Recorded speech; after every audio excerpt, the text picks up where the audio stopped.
was a 19-year-old college student at the University of Illinois, and I was sitting in a history class on a Tuesday morning, and all of a sudden another student stood up and said an airplane had crashed into one of the Twin Towers at the World Trade Center in New York City.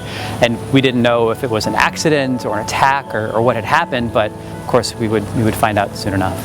Back in 2001, I was working for an IT company, and we were working late to basically speak with a client to clinch a deal.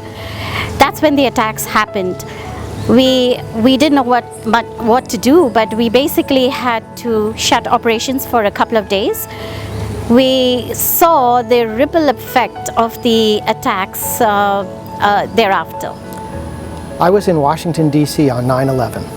I had just finished my Foreign Service Orientation course with 43 colleagues, and my wife was supposed to fly to Washington that day, but her flight was suspended, as were all flights over the United States. The day was truly chaotic.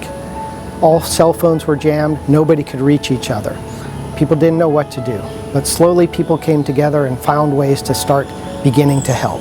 I volunteered to work in the State Department's Operations Center, a call center for Americans and others in need, to help coordinate relief and response. 5 years later, I took a job in that same operations center under Secretary of State Condoleezza Rice at the time. I'll never forget the words she spoke when she said, "It is very good to have friends in the world." It was a Tuesday evening here in India, and my family had BBC News on television. I was with my daughter, who was just 1.5 years old.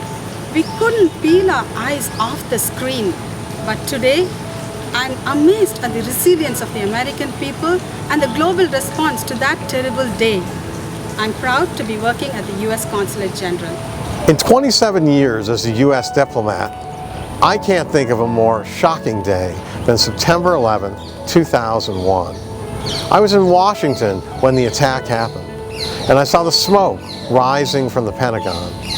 Unsure of what was coming next, I stayed away from crowded places and avoided public transportation.